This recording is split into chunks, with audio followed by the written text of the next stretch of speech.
Good afternoon everyone, this is Connor from Zenfinex and welcome back to another instalment of the Zenfinex monthly forecast. Today I'm going to be analysing the sterling currency, which is continuing to be a real top performer in 2021. I'm going to run through the fundamentals first to see if there's anything that could stop this sterling upside.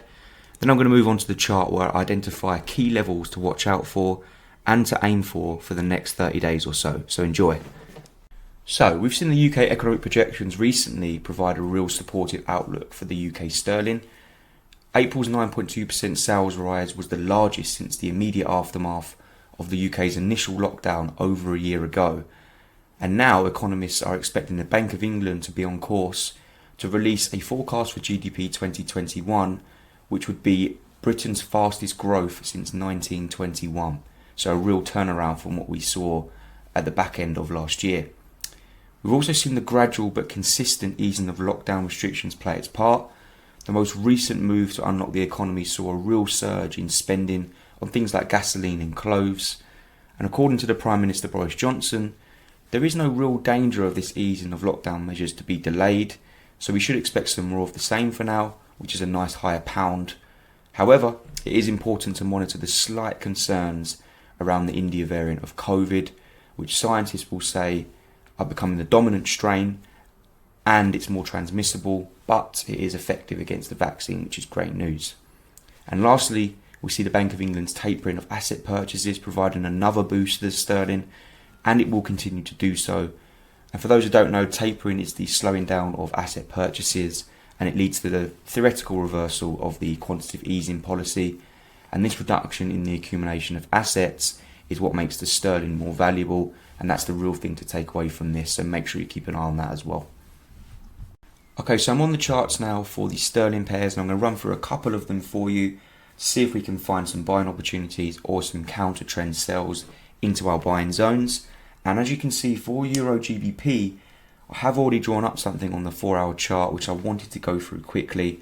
It was released to our members in the Discord channel as well, and you can see I've said that fundamentally EG is bearish, like I've gone through on the PowerPoint just previously. And what we're looking to do is I'm trying to paint this story where we've come down and we've run and we've broken this structure low, which I'm circling for you now. And we're now looking for price to fill the FVG, which is the fair value gap, which was left behind after the last bearish impulse. And as you can see, that's this gap in here. And you can see I've drawn that arrow where I'm looking for price to come and fill. And now we've kind of consolidated, and now we're looking up to fill this fair value gap. So I'll be looking to sell the market potentially from when this market, oh that's a buy, when this market fills this fair value gap with a reasonable stop loss just above 10 pips or so, and aim for the lows, which would be a nice 10.3R trade. Alternatively, I'm wary of this order block which was left behind from the bearish impulse as well, and a more discounted level that we can, a premium level that we could sell from would be this level here, this bearish order block which was left behind.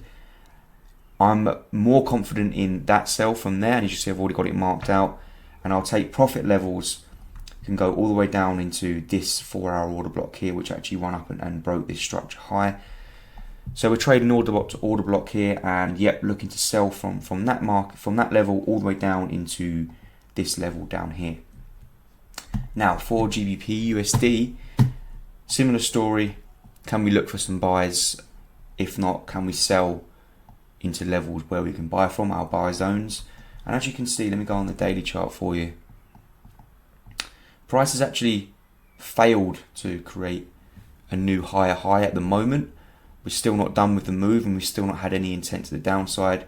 We have kind of just been stuck in this range over the last 5 trading days or so. Now let's have a look at some buying zones for us. Straight away I'm looking at this level here. I'll be a buyer from this level. This is our daily order block. It's actually sitting really nicely on the 50-day moving average as well at the moment, and so I'll be expecting price hopefully to come, run down and test this order block entry, and then we can get a buy on the lower time frame as well. If I just quickly touch on the 4-hour chart, you can see something quite significant in the short term.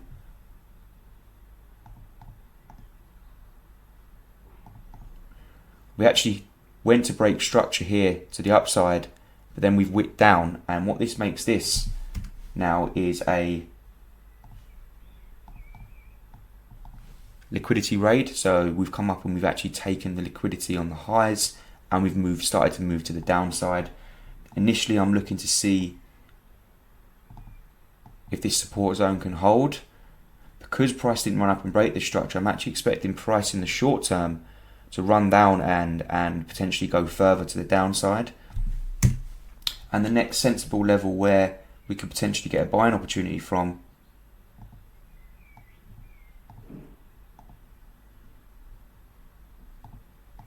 would be a bullish order block on the 1-hour chart and the 4-hour chart now. And you can see that we actually made a mini structure break just here, and we've run up and we actually again broken this high. So I wouldn't be too concerned about these bearish candles now. What I'd be looking for is a buy from this level, keeping it simple, and a test initially of those highs for a 10-hour trade, which I'm going to mark. Take profit levels. If we can break above this, then I do see, which I'm expecting to see over the next month or so, is price to at least test 4,400, which is the levels that have been called for by some traders when you tie in the fundamentals as well. Now, if price was to run down and break through our order block, which I've highlighted here, it's still no real concern. I would put a lower risk on this trade purely because we know we have this daily order block sitting below, which is a lot more of a reliable trade, shall I say. And we can probably, well, I would have said we could refine this level, but you can see these wicks we've had on both sides. So I actually think that this level, I shouldn't refine this order block any further than what it is at the moment. Now, what I would do is wait for price to reach this level on the lower time frame, and then I could look to refine. And as you can see, if I zoom right in here, from this big daily order block, this big daily support zone, we do have this quite smaller level where we could actually buy from. I see no reason why price has to fall any further below here, unless it's some market manipulation. And you can see that we had this nice bullish impulse from there. And if I put that all the way across,